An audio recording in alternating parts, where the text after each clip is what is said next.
Welcome back to another episode of the Brawn Body Health and Fitness Podcast. Joining me today is Emily Throckmorton. You might recognize that last name as we had her husband Lee on the podcast last week. Today, Emily and I are going to be discussing fitness and strength and conditioning considerations for adaptive athletes. This is something that Emily is very passionate about, and she has her own facility specifically designed for the adaptive athlete. So she offers a wealth of knowledge and insight and information today. And I know you're going to love this episode and learn a lot. Enjoy. Emily, welcome to the podcast. I'm super excited to work with you today. Thanks for your time. Thanks for having me on. For people who might not be familiar with you, or maybe they haven't heard of all the amazing things that you're doing with Kaizen adaptive training, would you mind filling them in a little bit about who you are and what you do? Sure. So we are located out of Virginia Beach, Virginia, and my name is Emily Throckmorton, and I'm a certified inclusive and an adaptive trainer through the American College of Sports Medicine. And basically in 2020, I had the privilege of working out with a handful of wounded warriors who all had prosthetics and amputees and different invisible wounds. And I knew at that moment when I had a chance to work out with these guys that I wanted to create something very similar to what they were going through. So fast forward to today, I have my own adaptive program called Kaizen Adaptive Training. And this is located inside of our gym, Kaizen Athletics. So if the listeners unfamiliar with us, we do have a gym here, an actual in-person facility. And then inside that facility, we have our program. That's awesome. That's awesome. And that's in the Virginia Beach area, if I remember correctly, right? Yes, sir. Yeah, we're just a few blocks away from the beach, which is incredible. So we'll go down there quite a bit to do stuff. My husband and I both worked out on the beach lifeguarding. And so a lot of our friends and family, they're all lifeguards as well. So it's kind of nice to have that close-knit family there. Yeah, definitely, definitely. And I guess I should mention Lee is no stranger to the podcast. We just did an episode with him. And we're probably going to be doing more with him in the future here. So it certainly seems like the two of you are up to so many incredible things lately. Yeah. You threw out the term, and your business is titled Kaizen Adaptive Training. For those who might not have heard the term before, what exactly is adaptive training, or what does that mean? Yeah, so I think it means a lot of different things to so many different people. And I think the adaptive community appreciates that term a lot more. I think back in the day, there was kind of not a good way to describe individuals that had disabilities. So when you kind of just use the word adaptive, we're adapting for them. It's not as I don't know. I think people get caught up and unsure like how to speak about people with disabilities. So this is a good way to just say they're an adaptive athlete because, at the end of the day, everyone that walks around or rolls around or crawls around, they're all athletes in some capacity.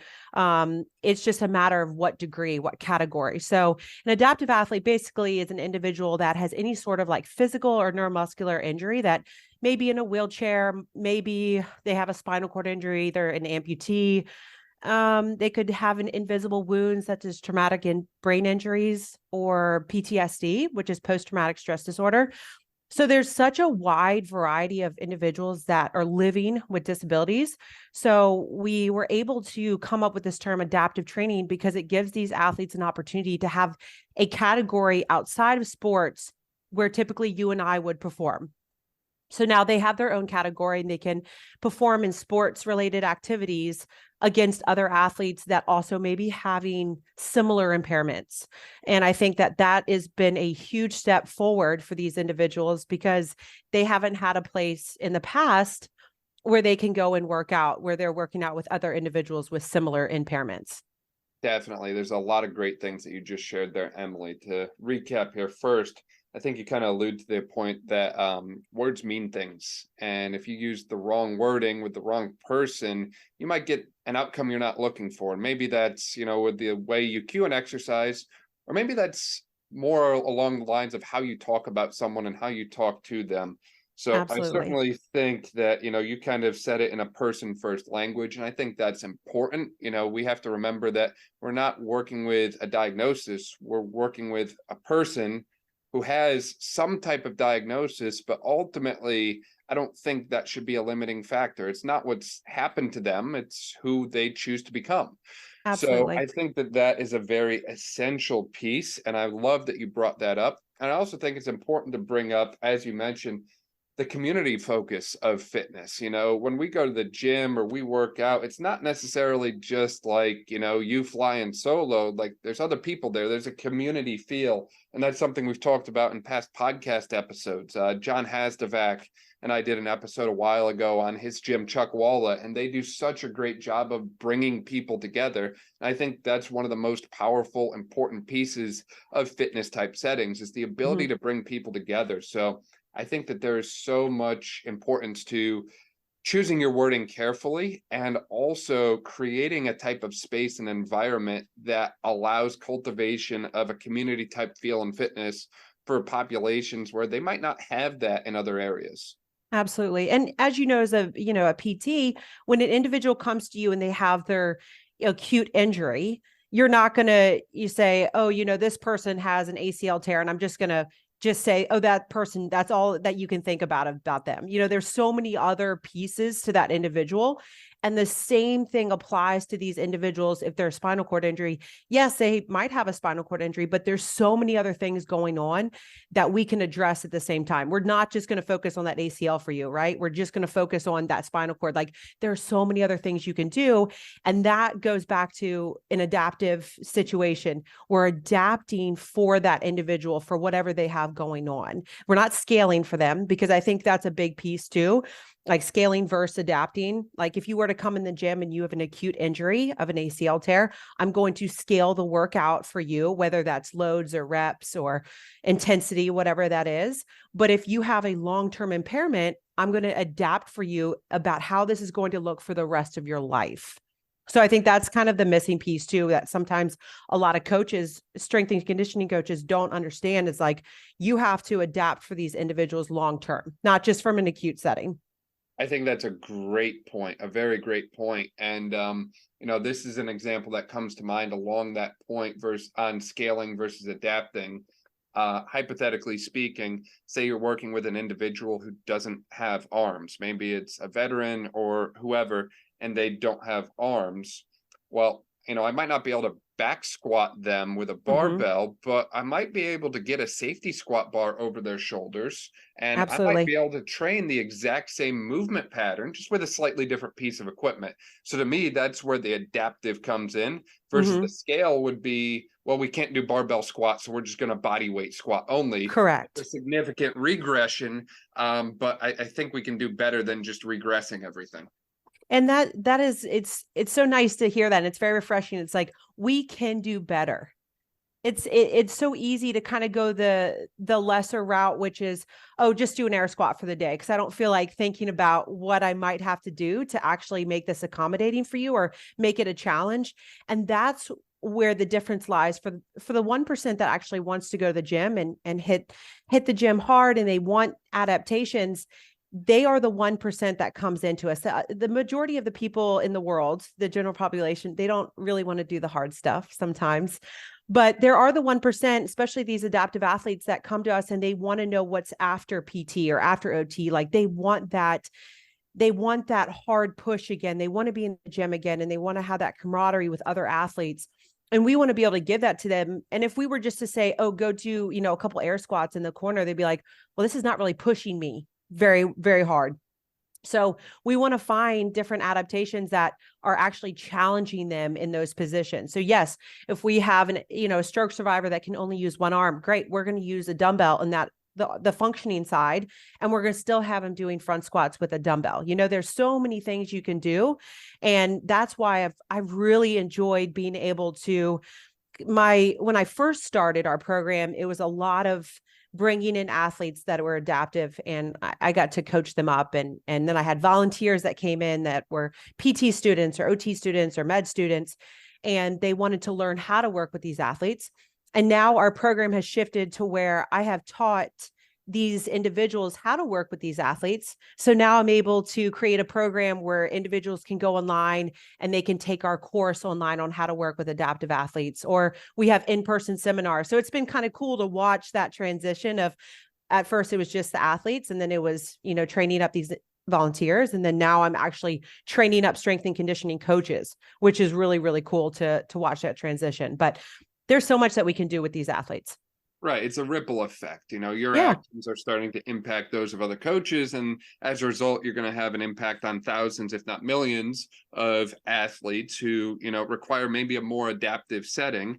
But that ripple effect gets noted. And I think in general, it sounds like the theme is trying to make training more inclusive, in the sense that, hey, if I go to a standard gym and they have, dumbbells, barbells, racks, all that sort of thing, that's great, Mm-hmm. but that might not necessarily provide for, someone who needs slight adaptive considerations. Sure. And instead of saying, it's, instead of saying that's good enough, we're saying, hey, there's another way forward, another path forward, and Sure. here's how we can do that and provide better for them.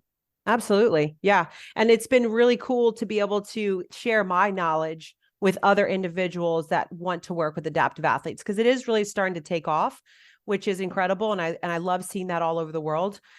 We have either adaptive athletes or healthcare providers or coaches reaching out from Brazil and Chile and like the most incredible countries, which I never even fathomed of this life. But for them to be reaching out saying, hey, I would love your help with either learning how to work with these athletes, or can you give me adaptive programming? And to have that opportunity is huge for us. So we really feel like we're starting to reach a lot of people like yourself. For sure. Mm-hmm. For sure. So when it comes to the people that you're working with from a coaching standpoint, what kind of impairments or deficits do you typically see on the day-to-day, Emily? So when I started our program, my specialty was a lot of amputees. So they're kind of my bread and butter, especially anything lower. They were something that it was just very moving to me to see these athletes with blades on or no prosthetic, and they're still getting after it. They're doing box jumps and running, and they're doing all of those things that you and I would do. But I would say fast forwarding to today, our program has led more to spinal cord injuries. So that would be majority of our clientele that we work with, whether that's from a traumatic impairment, a traumatic injury, cancer related, medical complications. We've had a few of those. And then I would also say stroke survivors are a big one. So we have a wide variety of stroke survivors, spinal cord injuries, amputees. We have a handful now. And then we also work with individuals with invisible wounds, which I briefly touched on earlier. And those would be individuals that, walk around and you would have no idea that they have internally a lot going on. Us being in Virginia Beach, we have a lot of military personnel, and they deal a lot with invisible wounds. And that would be along the line of a traumatic brain injury, which might be like a blast injury that you didn't know about. And from the outside, they look like you and I, they walk like you and I. Typically they'll have an issue with gait and balance as well. Maybe where some sort of like AFO of some sort, like something to give them some sort of stability. But for the most part, those individuals we work a lot with as well. And like individuals with post-traumatic stress disorder or any sort of depression that has come from an injury, we work with those athletes as well. But I think where I've smartened up in this program is, at first I would say yes to everyone. Any athlete that came to me that had any sort of impairment, whether that was cognitive or physical, I would say, yes, come to our program. And keep in mind, our program's 100% donation based. It's free. So these athletes can come once a day for 4 days out of the week, completely free. So it is obviously something where athletes want to be involved. They're like, yes, if I, of course, you take the financial barrier out of this, there's going to be a lot of people that want to be involved. So I get a lot of applications for individuals with cognitive disabilities, and that would be more anything where they have a hard time with communication, they can't follow directions, all of those sort of things. And that's where I kind of have to draw the line a little bit, because it's hard to have a class, especially a small group class where you have 6 to 7 athletes with, spinal cord injury, amputee, a wounded warrior, individuals in their 40s. And then you have a 20-year-old with Down syndrome who you have to spend a lot of one-on-one time, that has a hard time with communication or following directions. So all of a sudden I had a group with way too many impairments, and that was really hard to coach. So when I give people advice on like, how do you start your program, decide who your clientele is going to be, or your population, and kind of stay in that realm. Like, don't get, pulled in by the shiny things of like, oh, that's a new athlete, I have to say yes to them. It's like, well, at some point you have to draw the line and say, hey, unfortunately, you might be out of my scope of practice. Like, you might have a nonverbal athlete that comes to you, and that would be out of your scope of practice. As far as I'm concerned, I think for an athlete like that, they need one-on-one. They shouldn't be in a small group setting, because you just can't give someone the same attention that you would give them if they were in a one-on-one situation. Definitely. And to add to that point too, there's a lot of knowledge that I think goes into working with adaptive populations. So in particular, you mentioned that amputees are kind of your quote unquote bread and butter. Mm-hmm. There's a lot of interesting biomechanical considerations when we start to think about prosthetic limbs. Mm-hmm. We start to think about where the amputation was performed, right? Was it below the knee? Was it above the knee? Was it up at the pelvis? So there's a lot of different mechanical considerations. And at least for myself, I don't know all of them, and I don't have them all memorized, and I'm probably not the best person to sit down and discuss biomechanical prosthetic considerations with as a result. But there's certain other individuals that I work with who have various impairments that I can probably provide pretty well for. So I think that at the end of the day, focusing on the quality of the service that you're providing for the person in front of you, and recognizing that you just can't be the best at everything. And that's very hard to admit. It's very hard to say, like, look, I'm not going to actually know how to work with every population, even though you might want to. I certainly think there's a lot of value in kind of honing in on a certain population that way and learning a lot about it, because there is so much more than might meet the eye at first, as far as depth of knowledge goes here. Oh yeah. And that leads us to when someone applies for our program now, I have someone fill out an entire application for it. So I need to know, your background, your medical history, your medications you're currently taking, where before it was like, oh, hey, can I bring my daughter today at 4:30? And I'd be like, yes, of course. And then, they show up and they're nonverbal. And I'm like, okay, well, I've learned my lesson a few too many times. So now we make sure that they go through this application process to make sure they are a good fit for me. And I'm very upfront with that with other coaches that are coming to me for, advice on how to get their own program started. I say, stay within your scope of practice. And I think the same thing applies to you in your field as well, knowing where you need to stay to make sure that you are giving that quality care. And also knowing that at the end of the day, these athletes are very injured still. So as much as you want to say yes to everyone, understand that they are still injured. And, we'll have, I have a handful of volunteers that come through and help with our athletes. And I always laugh because they're always throwing them around and, transferring them from the floor, and we do sit-ups and push-ups, and they're just kind of, tossing them around. And meanwhile, the athletes, they're loving it. They think it's, so much fun. But I have to kind of pull those volunteers back and say, hey, remember, these guys are still injured. So, as much as they're adults, they, will let you know if something's wrong. You still have to be aware that within that hour, you have to put safety first for all these athletes.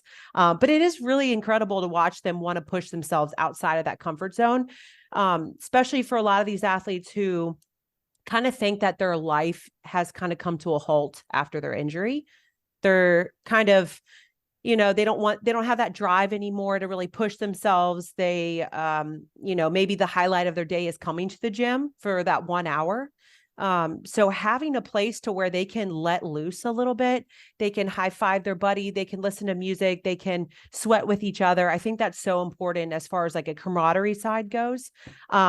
It's just incredible to watch these athletes regain their independence from lifting again, from squatting again, doing push-ups again. And it's not like the sexy things you see on Instagram. It's it's the movements that work. So, the 5 functional movements of squat, press, push, pull, hinge. We like to make sure they learn how to do a heavy carry because that's functional, right? So those movements are ingrained in their heads every time they come in. We just focus on functional movements, and that usually seems to take care of everybody. Definitely. And I love that approach, and I love that kind of mindset and mentality, because that's an issue that I'm seeing absolutely plague the the PT and strength and conditioning fields right now. Is if I pull up Instagram right now, I guarantee you I'm going to see, PTs and strength coaches posting these exercises that are meant for eye candy. They're meant to be cool and, catch your attention, which, I mean, I get it to a certain point. I'm probably guilty of it myself. We live in a digital age, but that's not the kind of thing that's going to move the needle forward for people. Correct. At the end of the day, the most time-tested and true things have held up for decades, if not longer, and they are doing functional movements, aggressively loading them or changing slight variations of them, and doing them repeatedly for a long period of time. I don't have to go off into the weeds. I don't have to get super weird with my exercise selection. I think if you can do simple things ridiculously well, you can provide for a very good, array of the population. And it's not just, having a lot of tools in your toolbox, it's knowing how to use the tools that you have. So if you know how to take a squat and adapt it to a variety of different athletes and a variety of different populations and scale it up or scale it down, that shows me you know how to use the squat a lot more than someone who only knows 3 variations of it, but those 3 variations of it are ridiculously difficult and going to get 1,000 likes on Instagram, right? Correct. Like, having the ability to not just own the tool, but use it in a variety of different manners instead of just like, the 1 or 2 that catches someone's eye. Sure. And when you look at our Instagram, it is individual squatting, and we're looking at full range of motion, full depth, making sure that they're moving very well with that. Or you'll see a spinal cord injury. If they can't squat, their variation or their adaptation would be a dip, because it's still moving the center of gravity. So that's their scale for that. Or you'll see individuals deadlifting. You'll see them doing push-ups. You'll see them working on, if they can't pick up weight off the floor, you'll see them working on just like a hip hinge. And, these simple things that, like you said, they move the needle forward. They work. And I just wish that more people would understand that if you just progressively work on those movements, your athlete will do very, very well. You don't need all this other frivolous movements or these specialty movements. And especially for the adaptive athletes, and what I've learned from ours is it takes a very long time to go to the next movement. So if I have an athlete rowing and then I want them to do squats afterwards, and then, maybe they'll do push-ups after that, it takes them so long to go to the next movement. So it's like, how do you program high intensity with making sure they're moving well and making sure they're doing the functional movement really well? It is very, very challenging. So if we have listeners that are like, I don't even know where to start with these sort of athletes, I would love for them to reach out to us and we could guide them. But my point being is you have to be very meticulous about how you program for these athletes, to make sure that you are trying to keep that intensity level up. You're trying to make sure they're moving well and that they understand why they're doing it. And I think that's a big thing too, is knowing the why behind everything we do. So education, right? You're not just coming in for an hour just so I can move you for an hour. It's like, well, we want to do this so you're able to progress here, or you're able to go pick up your groceries out of the car and move them inside your house. That's why we train heavy carries, So there's a reason behind these functional movements. And I look forward to when the majority of the population thinks that's really all I need to do, and then add weight progressively and safely. But for the most part, people get caught up in the really, I don't know. It's like these little things they see on social media that they think they have to do, right? The accessory work, which is great and it's wonderful and there's a time and place for it. But majority of the time it's like, well, can you even hit full range of motion in air squat? Why are you not doing that, but you're doing X, Y, and Z, repetitively, if that makes sense. So I think for us, it's just form and function over everything. Yeah, no, definitely, definitely. On that point, if you wouldn't mind, Emily, walk me through kind of what a sample program or workout would look like for you with an adaptive athlete. And, this can be any kind of population Mhm. that you want to make it, but I'm just interested to kind of see what like a sample one would look like. Yeah, so we focus a lot on, and this goes over for our gym as well for our able-bodied athletes, because my bread and butter is my able-bodied athletes. Like I run classes from 5 a.m. to 11, and then again in the evening. And for them, I program a week in advance, and a lot of it is going to be, we're very biased to conditioning as well. Like being able to have a high heart rate and then pick up something heavy. I think that's like true fitness. And I think that's, sometimes the missing link for majority of athletes. They feel like they either have to be the best weightlifter in the room or the best runner in the room, but we're just trying to meet somewhere in the middle. So we work on, being a well-rounded athlete. So we focus on, usually my Mondays will be focused on conditioning and mobility, especially for our adaptive athletes. And if you're working with adaptive athletes, I highly recommend this, because basically the weekend has gone by and you have no idea what these guys or girls have done. They could have been sitting around in their chairs all weekend. It's like, why am I going to have them come in on Monday morning or Monday afternoon and grab a barbell and work on snatches? There's no reason. So we focus a lot on mobility and conditioning pieces. Like we'll do a lot of intervals when they come in. We have a handful of ski ergs and concept 2 rowers. And the wonderful thing about the concept 2 rowers is it actually breaks in half, which is really cool. So you can have your seated athletes roll into the broken in half rower, and they're able to reach the handle a lot better. So that's a huge piece for us. And of course the ski erg is a huge conditioning piece for us as well. So that's probably day 1. And then day 2, we work on upper body, like a lot of more like strict press. They'll work from the rig. And we'll just try to focus on strengthening more of the upper body, keeping in mind that a big issue usually for seated athletes is overuse injuries. And that could be for a stroke survivor too, if they only have the ability to use, let's say their left arm is functioning, their right arm is not. If you're constantly doing stuff with that left arm, you could obviously run into some tendonitis. You're going to have that overuse injury. And the same thing with wheelchair users. If they're constantly wheeling with their arms or they're pressing things overhead, you have to be careful of that overuse injury for those seated athletes. So we keep that in mind as well. So, and usually when they come in, we always do dynamic warm-ups together. We always move together. It's not, all right, you go in the corner, do this, you do this. It's that group mindset, right? We've talked about earlier, the camaraderie. They're talking about what they did over the weekend. They're talking about what medications they're taking. It's that community and that family mentality that we really like. No one's plugged in and doing their own thing. It's, you're in this together. You're goal driven together. And then we'll flip flop. So then maybe Monday we have a longer endurance piece that I've sprinkled in some lifting as well. And then maybe Thursday we'll have the lower half where we focus on more hinging and deadlifts. And that's a lot of fun because you kind of get to push the envelope a little bit with these guys to, put them in the trap bar safely, or, you have your seated athletes that you're able to use kettlebells and work up to a heavy kettlebell deadlift.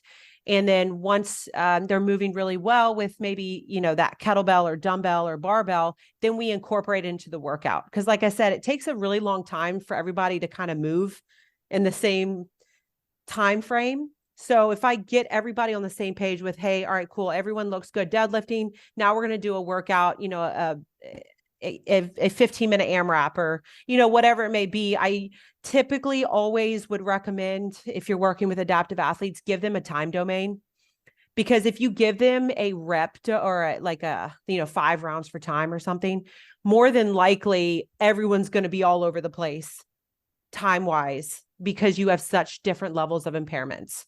But if you give everyone, hey, this is going to be a 20-minute workout, as many rounds as possible, then everyone's going to finish together, start together, sort of thing. Does that make sense? Yeah, it does. Yeah. It does. And the other thing that really jumps out to me too is, you're talking about a lot of pieces of equipment that you use, but there are things that, I'm looking out at, our gym here, and we have a lot of those things. We have a couple ski ergs. We have a variety of different weight variations and that sort of thing. And it's the other thing we have, and I don't remember if you mentioned this or not, but we have like those basic little ankle cuffs that you can throw on someone.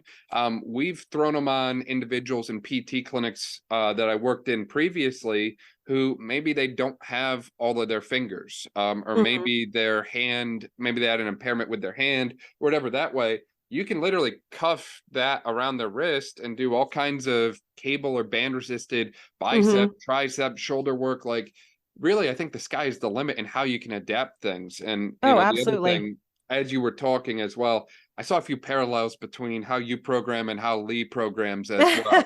I love the focus on strength, because I think strength really speaks to the overall physical resiliency of someone, and I love the emphasis on endurance as well. I think sometimes we get so caught up in the strength that we forget that there is the cardiovascular system. Absolutely. And cardiovascular disease impacts a lot of Americans, and it definitely impacts the adaptive population a little bit more, because they may have different barriers to access cardiovascular endurance like the rest of us do. So I certainly love those points that you emphasize there from a training standpoint.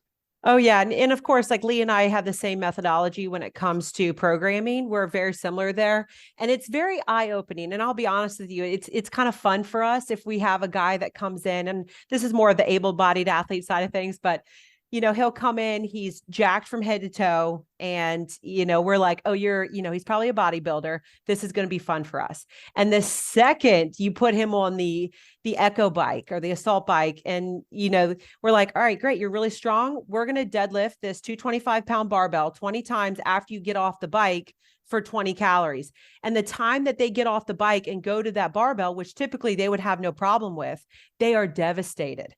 They're, that cardiovascular endurance is just not there. They don't have the capacity to handle that.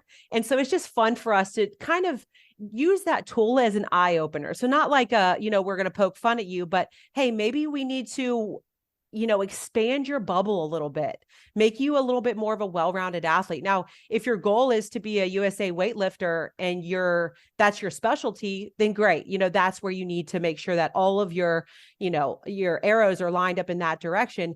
But if you're just an average athlete like you and I, you need to be well-rounded. That way you're not completely devastated when you get off of that conditioning piece of some sort. So yes, Lee and I have very similar methodologies there, and it's just a lot of fun for us. But it's cool because, if somebody were to come to him or I and say, hey, you want to go do a 12-mile ruck tomorrow? We would say yes. Or do you want to go out for a swim tomorrow? Cool. We will be there. Or, well, let's go do a workout later. Yes. And the idea here is no matter what is thrown your way, you should have the want and the ability to say yes to those things. Not, oh, I can't do that. Or, oh, my shoulder hurts me, so I can't do this. You should have those tools in your toolbox. Yeah, you're not going to be the fastest swimmer or the fastest runner or the strongest, but you're able to say yes to all those things. So, it's fun for us to play with that programming because you can do so much with it. Right. It sounds like your programming in general is focused on empowerment instead of limiting, which I think is very powerful, especially with a population where they're usually told what they can't do, or they're usually limited. So if we find ways to make it happen for them, I think that's very, it has benefits that extend beyond the physical.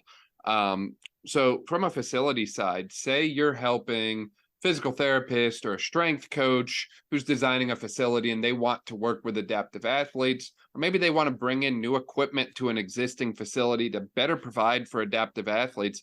What type of things would you kind of prioritize, or where would you begin on that? Oh, this is fun. It's a lot of fun for me. It's also a blessing. We have in our corner a lot of physical therapy departments. All the local hospitals, we're very well known to them, so they trust us with their patients as well. And I think that goes a long way. So if you have someone that's interested in starting their own facility or their own program, you got to get your foot in the door with PTs, with OTs, with, the medical side of things, because you're going to be your best friends, sending people your way. But as far as developing the facility, there's a handful of adaptive online programs or companies. So Equip Products is probably the number one, and they provide nothing but adaptive equipment. So whether that's jump ropes for an individual who's a spinal cord in a wheelchair, they make jump ropes for them. Concept 2 is wonderful. Of course, they have their rowers and their ski ergs and their bikes. And then Rogue Fitness, they have wonderful bikes as well. So I would say those are the biggest companies, in our opinion, that do the best. And, Rogue sets the standard very, very high for their equipment. And then going back to Equip Products, they make everything accessible. So if you have a rower and you have an individual that is an amputee in the upper extremity, or a stroke survivor that can only use one arm, they make rowing attachments that attach to the Concept 2 rower so that you can still row with, and this could go to your patients as well. If you have an individual who has just torn their bicep and can't row with that left arm, well, they can still row with their right arm because it has a rowing attachment to it. So Equip Products does a great job with making sure that all their equipment is accommodating for Concept 2 and also Rogue Fitness as well. And then start small. There's no reason to, and I've told this to so many people. We've had, 4 gyms now, and we've developed them each time, but there's no reason to expand your gym or, do more than you have to. Start small and make sure your gym is bleeding before you expand to a bigger facility. And I think that goes to any other person who's, starting their own fitness facility as well, is, never have more than you need. Start small. That's a big thing for us. But there really is a lot out there for adaptive equipment, and Equip Products would be my first suggestion. Yeah, definitely. That's awesome. And to your point, you can certainly do a lot with a little. Sometimes you just have to get a little bit creative. I think that's an important point as well, is while it's nice to have all these different bells and whistles and pieces of equipment and machinery, that's not necessarily a requirement. You don't have to spend $150,000 to have a well-equipped adaptive gym. Sure.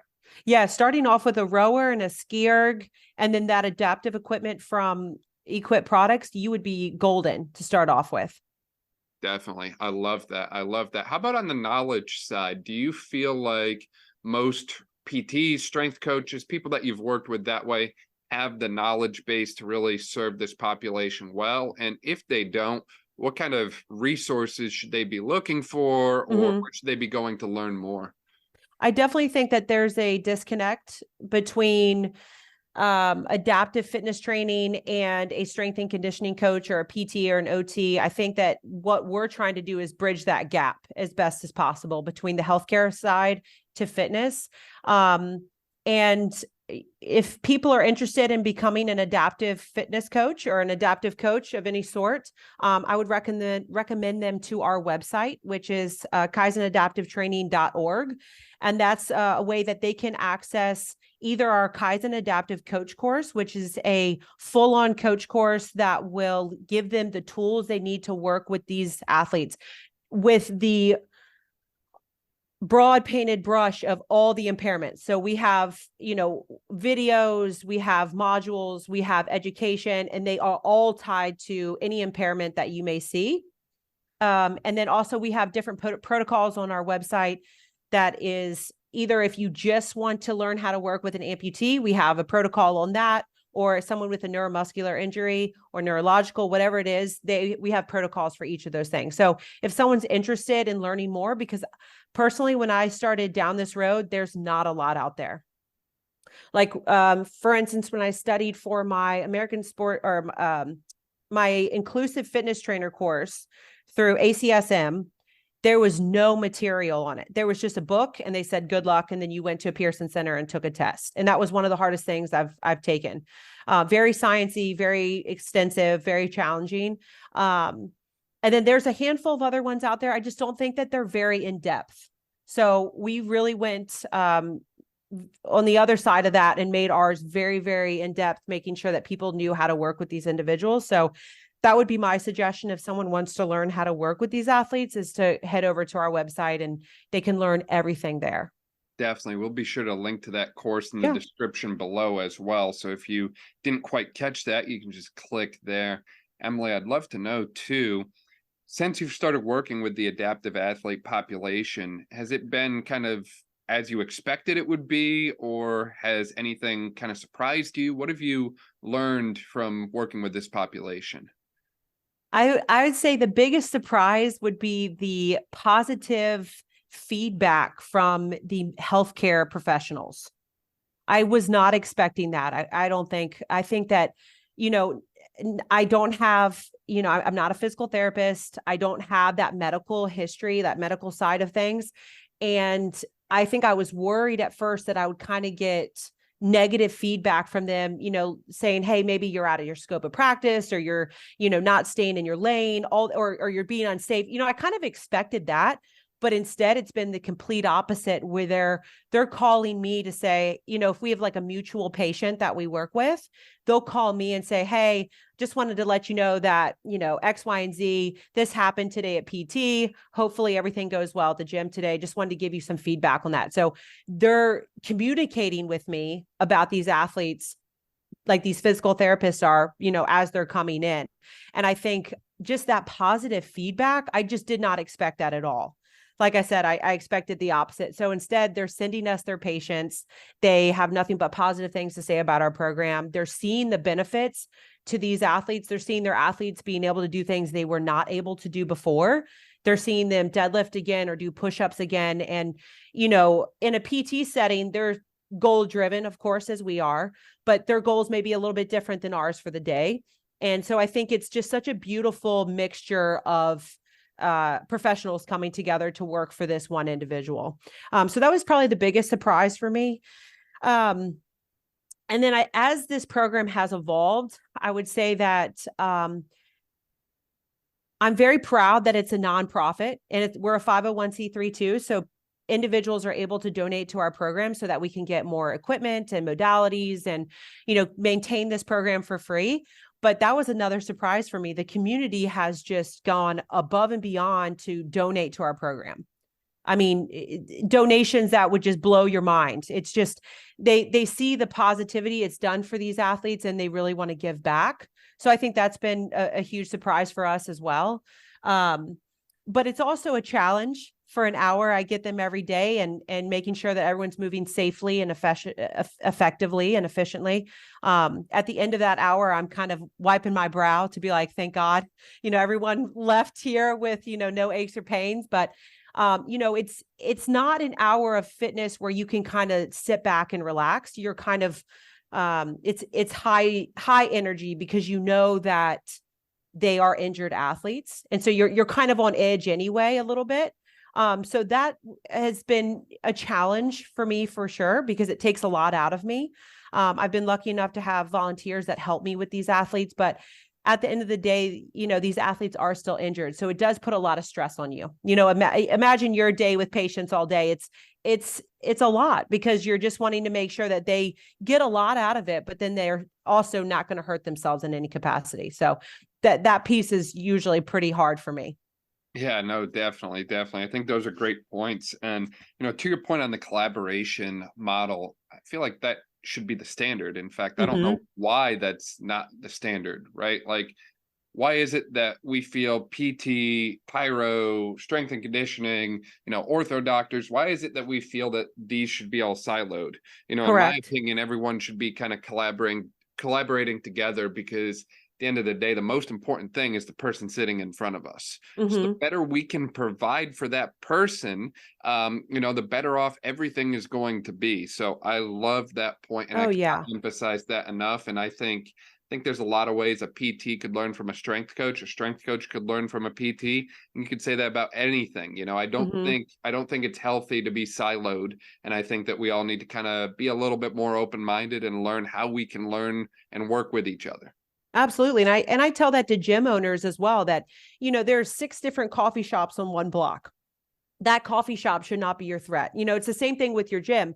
You should not be worried about the gym down the corner. You should be worried about making sure yours is the best And then ultimately you'll do really well. Or collaborate with that gym and say, hey, let's all do a workout together. If you always are pushing people's businesses to the side or talking poorly about other businesses, it's just, you're not going to do very well for yourself. Like you said, you need to come together. And I've been very blessed to have that side of things going very well, where, it's funny. We always laugh because we don't have a HIPAA, at the gym. That doesn't apply. We talk about anything and everything, but on the PT side of things, there are rules and regulations that go into it. So when I have the physical therapist come to me, they'll say, oh, don't worry, so-and-so wrote, he signed off on this HIPAA, I can talk to you about this and whatever.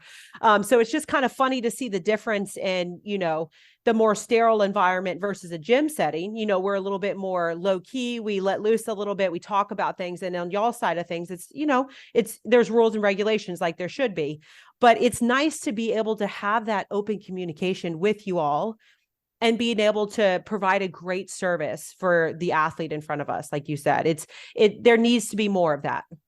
Definitely. Yeah. I cannot echo that point enough. Emily, as we start to wrap up here, is there any kind of closing thoughts, closing remarks, or anything else you wanted to share today? I wish that, if individuals that are coaches that want to be in this realm, that want to work with more adaptive athletes, I would say get comfortable working with them. And I think that's a huge piece, because a lot of people feel very intimidated. And I think that from our side, we'll get a lot of athletes that were sent from other gyms because their coaches did not feel equipped to work with those athletes. So you have to get comfortable working with these individuals and understand that injuries and impairments are something that we're always going to work with for the rest of our lives, ourselves included. So you just have to be okay with, okay, I'm injured. How do I move forward from here? I'm not going to sit at home and sulk about this. I want to be able to move forward. And I would say that's a huge piece for people to understand. Just, put your big pants on and figure it out and understand that this is going to be something we deal with forever. So it's better to be more comfortable working with these athletes or working with yourself if you get injured than sitting at home and being like, oh, the deal. When someone when they get injured, it's such a slippery slope. They get depressed, they have mental health issues. They don't want to get out of bed for the day. And it's just like this trickling effect where it's like, if you just come to terms with, yes, I have this ACL tear or I have this meniscus tear, but I'm going to spend the next 8 months working on being 10 times stronger than I was before. So just changing your mindset is a huge piece for us, and understanding that your mental health is tied to this 1,000 times. So if you're having a bad day, if you're feeling low, if you're feeling depressed, go to the gym, be around people, and you will feel 10 times better when you leave. Definitely. I can echo that point enough. And going a step further on the mindset side and the physical empowering and enablement side. I mean, the more we enable someone to do, I think the better they're going to feel mentally. And that kind of ties into what we started talking about with the importance of language, right? Finding ways to empower people to do things instead of telling them what they can't do. I think we live in a very limiting society, and just overall, we like to limit people and like to limit things. And maybe I'm just the eternal optimist, but I think we can do better in a lot of ways for a lot of people.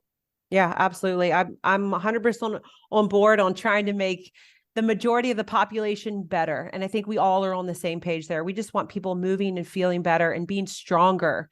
It's such a old school way of thinking was, oh, I want to be skinny or I want to fit into this. And it's like, change your mindset. Let's all just work on being the strongest, because majority of the Americans, or majority of anyone, they are under muscled and overfed 100%. So it's like, we just need to empower these individuals to focus on being stronger, fitter, faster, healthier, and then everything else will come in line.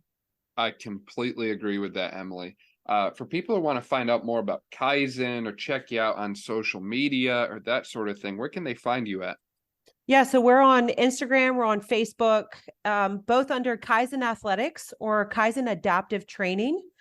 And then my personal is going to just be Emily Kramer Throckmorton. And we put out great videos on our adaptive page on ways that you can adapt for individuals with X, Y, and Z impairments. So if you're an adaptive athlete and you want to know how to, do the rower, or if you want to learn how to ski or whatever it is, we put all of our videos online. So that's a great resource for individuals as well.